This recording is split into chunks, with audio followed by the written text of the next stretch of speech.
Sir ఇప్పుడు May first వస్తుంది. అంటే వృద్ధులకు గాని, అవ్వాతాతలకు గాని, వికలాంగులకు గాని పింఛన్ అనేది ఇవ్వాలి.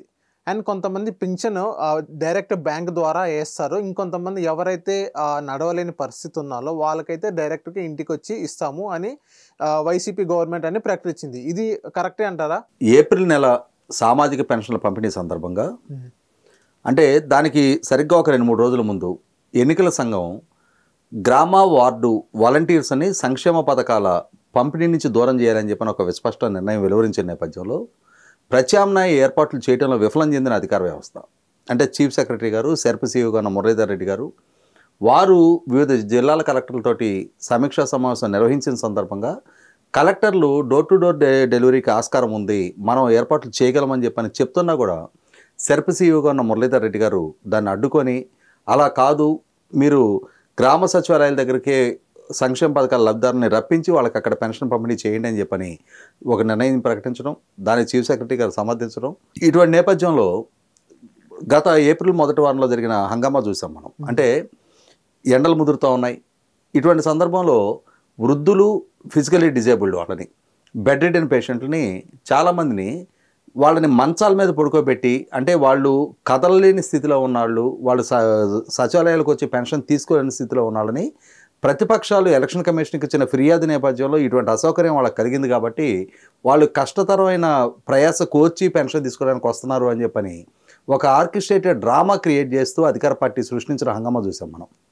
ఈ నేపథ్యంలోనే ఒక బ్లేమ్ గేమ్ నడిచింది. అంటే అసలు వాలంటీర్లని ఈ సంక్షేమ పథకాల పంపిణీ నుంచి దూరం చేయడంలో ప్రతిపక్షాలు చొరవ చూపించి ఇవాళ లబ్ధిదారులకి ఇటువంటి ఇబ్బందికర పరిస్థితులు సృష్టిస్తున్నాయి అని చెప్పని ప్రతిపక్షాలను అధికార పక్షం ఆరోపించడం. అదే సందర్భంలో ప్రతిపక్షాలు కూడా చెప్పింది ఏంటి అంటే అసలు వాలంటీర్లు మా పార్టీ కార్యకర్తలు, వాళ్ళు మా పార్టీకి మా గెలుపుకి ఉపయోగపడే ఆర్మీ అని చెప్పని, సైన్యం అని చెప్పని ముఖ్యమంత్రి గారు స్వయంగా ప్రకటించిన నేపథ్యంలో వాళ్ళకి లేని పొలిటికల్ అఫిలియేషను అధికార పార్టీ వైపు నుంచి ఇచ్చిన నేపథ్యంలో ఖచ్చితంగా వాళ్ళు అధికార పార్టీ కార్యకర్తలుగా మీరే ప్రకటిస్తున్నారు కాబట్టి వాళ్ళతో సమీక్షా సమావేశాలు పెడుతున్నారు, వాళ్ళతో ఆత్మీయ సమావేశాలు ఏర్పాటు చేసి వాళ్ళని ప్రలోభపెట్టే ప్రయత్నం చేస్తున్నారు కాబట్టి ఖచ్చితంగా వాళ్ళని మీరు ఎన్నికల విధుల్లో వాడుకోవాలనుకుంటున్నారు కాబట్టి మేము అడ్డుకుంటాము అని చెప్పని ప్రతిపక్షాల వైపు నుంచి కూడా కౌంటర్ ఇవ్వడం జరిగింది.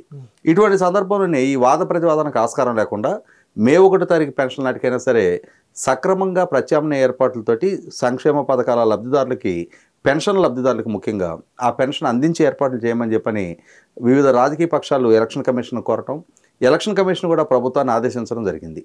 ఈ సందర్భంగా చీఫ్ సెక్రటరీ గారు ఈసారి కూడా ఈ 1 తారీఖు కూడా గ్రామ సచివాలయాల దగ్గరే పంపిణీ చేయడం సాధ్యపడుతుంది తప్ప డోర్ టు డోర్ పంపిణీ చేయడానికి కావాల్సిన మెకానిజం మా దగ్గర లేరు. ఆల్రెడీ అంటే ఆయన సచివాలయ సిబ్బందిని పంపిణీకి వాడుకోవడానికి మే 1 తారీఖు నాటికి హీట్ వేవ్స్ ప్రతిబంధకంగా మారడానికి ఆస్కారం ఉంటుంది. అది వాళ్ళ ఆరోగ్య భద్రత మీద ఇబ్బందికరమైన పరిస్థితులకు దారితీస్తుందని చెప్పని ఒక అసంబద్ధమైన వాదంతో చీఫ్ సెక్రటరీ గారు ఎలక్షన్ కమిషన్కి లేఖ రాయడం జరిగింది. కానీ దీన్ని పరిగణలోకి తీసుకోకుండా ఎలక్షన్ కమిషను ఖచ్చితంగా మీరు ప్రత్యామ్నాయ ఏర్పాట్లు చేయాల్సిందే, మీరు డోర్ టు డోర్ పంపిణీకి ఏర్పాట్లు చేయాల్సిందని చెప్పిన ఆదేశాలు ఇచ్చిన తర్వాత నిన్న సాయంత్రం వచ్చిన ప్రకటన ఏంటి అంటే ఎవరెవరైతే బెనిఫిషరీస్ ఉంటారో వారిలో ఆధార్ లింకేజ్ అయ్యి ఉన్న వాళ్ళు, ఎవరెవరికైతే బ్యాంక్ అకౌంట్ ఫెసిలిటేషన్ ఉంటుందో వాళ్ళందరికీ కూడా మేము బ్యాంక్ అకౌంట్కి జమ చేస్తాము. మిగిలిన వాళ్ళు అంటే బ్యాంక్ అకౌంట్ లేని పెన్షన్దారులు ఇంకొక 17 లక్షల మంది ఉన్నారు, వాళ్ళకి డోర్ టు డోర్ వెళ్ళి మేము పెన్షన్ ఇస్తామని చెప్తా ఉన్నారు.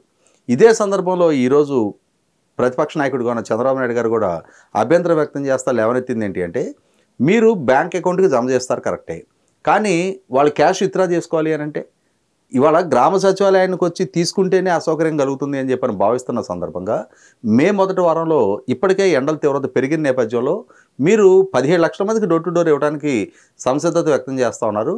అదే మెకానిజం తోటి మిగిలిన అందరికీ కూడా డోర్ టు డోర్ ఇవ్వండి, అంతేగాని ఇప్పుడు కొంతమందికి మీరు బ్యాంక్ అకౌంట్కి ఇచ్చినా కూడా ఆ బ్యాంక్ అకౌంట్ నుంచి విత్డ్రా చేసుకోవడానికి వాళ్ళు మా మండల కేంద్రంలోనే ఎక్కడో బ్యాంక్ బ్రాంచెస్ ఉంటాయి, వీళ్ళుండే గ్రామాల్లో ఉండడానికి ఆస్కారం లేదు, మళ్ళీ వ్యయ ప్రయాసాలకు వచ్చి ఎండల్లో వాళ్ళు బ్యాంక్ వరకు వెళ్ళి విత్డ్రా చేసుకోవడం, అక్కడ ఇంతమందిని ఒకేసారి బ్యాంకులు కూడా హ్యాండిల్ చేయలేని పరిస్థితి ఉత్పన్నం అవుద్ది, అక్కడ కూడా పెద్ద పెద్ద క్యూలు మెయింటైన్ చేయాల్సిన పరిస్థితులు ఉత్పన్నం అవుతాయి.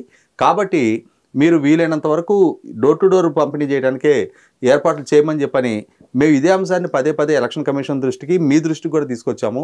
అయినా సరే మీరు ప్రజలకు అసౌకర్యం కలిగించే నిర్ణయాన్ని చేస్తూ ఉన్నారు.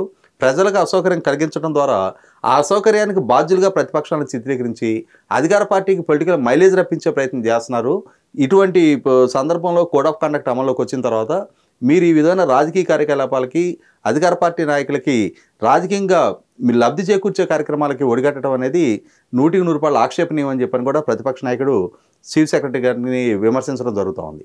100% ఇక్కడ గమనించుకోవాల్సింది ఏంటి అంటే చీఫ్ సెక్రటరీ స్థాయిలో ఉన్న అధికారి కోడ్ ఆఫ్ కండక్ట్ అమల్లోకి వచ్చిన తర్వాత ఎలక్షన్ కమిషన్ అదుపాజ్ఞల్లో ఆయనైనా పనిచేయాల్సి ఉంటుంది.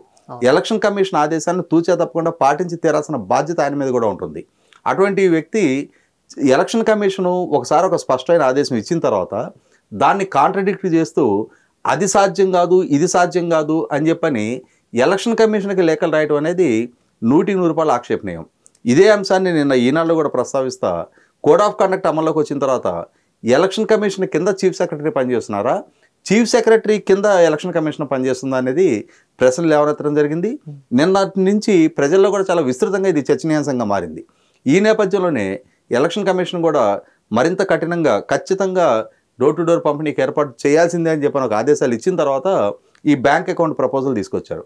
ఖచ్చితంగా చంద్రబాబు నాయుడు గారు లేవనెత్తిన అంశం జెన్యూన్ కన్సర్న్ అది. ఎందుకంటే ఇవాళ ఏ గ్రామానికి గ్రామంలో బ్యాంక్ శాఖలు ఉండవు, ఏటీఎం ఫెసిలిటీ కూడా ఉండదు. ఖచ్చితంగా అయితే మండల కేంద్రానికి వెళ్ళాలి, లేదు సమీపంలో ఉన్న పట్టణాలకు వెళ్ళాల్సి ఉంటుంది. అటువంటి పరిస్థితుల్లో అది మరింత వ్యయ ప్రయాసకి కూడుకున్న వ్యవహారం అవుద్ది. గ్రామ సచివాలయానికి వెళ్ళి నగదు తీసుకోవడానికే కష్టతరంగా మారుతుంది. గత ఏప్రిల్ 1 నాడే వడగాల్పులకి కొంతమంది వృద్ధులు చనిపోయారు అని చెప్పని ఒక హంగామా సృష్టించిన అధికార పార్టీ ఇప్పుడు బ్యాంకు బ్రాంచెస్కి వెళ్తే పైగా ఏప్రిల్ కన్నా మేలో ఇప్పుడు ఇంటెన్సిటీ ఆఫ్ హీట్ ఎండల తీవ్రత పెరిగింది. ఇప్పుడు 40+ ఉన్నాయి. ఆ పెరిగిన నేపథ్యంలో అది ఏ స్థాయిలో కూడా వృద్ధులకి వికలాంగులకి శ్రేయస్కరం కాని వాతావరణ పరిస్థితులు. ఇటువంటి నేపథ్యంలో ప్రభుత్వ యంత్రాంగం 100% చొరవ చూపాల్సిన అవసరం ఉంది. ఖచ్చితంగా వాళ్ళకి డోర్ టు డోర్ డెలివరీ ఇవ్వాల్సిన అవసరం కూడా ఉంది. ఎన్నికల కోడ్ ఆఫ్ కండక్ట్ అమల్లోకి వచ్చిన తర్వాత వాలంటీర్ వ్యవస్థని దూరం చేశారు కాబట్టి ప్రత్యామ్నాయ యంత్రాంగం లేదు అని చెప్పని చీఫ్ సెక్రటరీ చెప్తా ఉన్నాడు. ఎందుకు దూరం చేయాల్సి వచ్చింది అనేది కూడా ఆయన వివరణ ఇవ్వాల్సిన అవసరం ఉంది. ముఖ్యమంత్రి స్థానంలో ఉన్న నాయకుడు పదే వీళ్ళు మన పార్టీ అభిమానులే, మన సైన్యమే, స్లీవ్స్ మడతపెట్టి యుద్ధానికి సిద్ధం కావడానికి మీరు సిద్ధంగా ఉండాలి అని చెప్పని ముఖ్యమంత్రి స్థానంలో ఉన్న వ్యక్తి వాలంటీర్లను రెచ్చగొట్టే ప్రయత్నం చేస్తున్నప్పుడు వాళ్ళని మీరు బలవంతపు రాజీనామాలు చేయండి, రాజీనామా చేయడం ద్వారా మన పార్టీ కార్యక్రమాలకు ఉపయోగపడండి, మీకు ఈ 2 నెలలు జీతం పార్టీ తరఫున మేము పే చేస్తాం, రేపటి రోజున మళ్ళీ మన ప్రభుత్వ అధికారులకు వచ్చిన తర్వాత మీ సేవలు మేము వినియోగించుకుంటాం, మీకు మళ్ళీ ఉద్యోగ అవకాశం కల్పిస్తామని చెప్పని బాహాటంగా చెప్తున్నప్పుడు ఖచ్చితంగా ఒక వ్యవస్థని ఈ విధంగా ఎక్స్ప్లాయిట్ చేయడానికి వీల్లేదు అని చెప్పని మరి కేసు నమోదు చేసి ఉండాల్సింది ముఖ్యమంత్రి గారి మీద. ఆ చొరవ చూపలేదు. కనీసం నోటీస్ ఇచ్చి వివరణ తీసుకునే ప్రయత్నం కూడా చేయలేదు.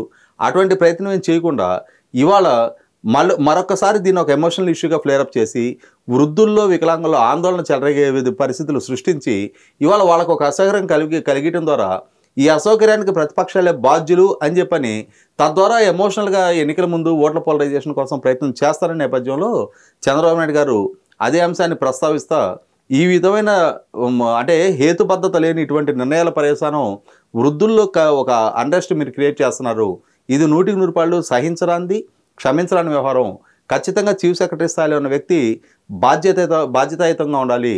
ఎన్నికల కోడ్ ఆఫ్ కండక్ట్ అమల్లోకి వచ్చిన తర్వాత తామరాకు మీద నీటి బొట్టులాగా ఉండాలి తప్ప రాజకీయ అఫిలియేషన్స్ తోటి ఎవరికో రాజకీయంగా లబ్ధి చేకూర్చే కార్యక్రమాలకి ప్రజలు కట్టిన పన్ను నుంచి జీతం తీసుకుంటున్న ఉన్నతాధికారులు ఎగ్జిక్యూటివ్ వ్యవస్థకి సర్వోన్నతాధికారిగా ఉన్న చీఫ్ సెక్రటరీ ఒడిగట్టడం అనేది 100% సహించరాని వ్యవహారం అని చెప్పని కూడా చెప్పడం జరిగింది. అదే అంశాన్ని వాళ్ళ ఆంధ్రప్రదేశ్ పౌర సమాజం కూడా పదే రిపీట్ చేసి చెప్తా ఉన్నారు. ఖచ్చితంగా చీఫ్ సెక్రటరీ స్థాయిలో ఉన్న వ్యక్తి ప్రభుత్వ విధానాలకు కట్టుబడి పనిచేయాలి, రూల్ ఆఫ్ లాకి బిజినెస్ రూల్స్కి కట్టుబడి పనిచేయాలి తప్ప కోడ్ ఆఫ్ కండక్ట్ అమల్లోకి వచ్చిన తర్వాత ఎలక్షన్ కమిషన్ ఇచ్చిన ఆదేశాలను ధిక్కరించే వ్యవహారశైలి కనపరచడం అనేది 100% సహించరాంది, క్షమించరాని వ్యవహారంగానే ఇవాళ ప్రజలు భావిస్తూ ఉన్నారు. చీఫ్ సెక్రటరీగా ఉన్న జవహర్ రెడ్డి గారు ఈ అంశాన్ని పరిగణలోకి తీసుకొని వీలైనంత స్మూత్గా ఈ పెన్షన్ల పంపిణీ ప్రహసనాన్ని ముగిస్తారని చెప్పి ఆశిద్దాం. Thank you sir.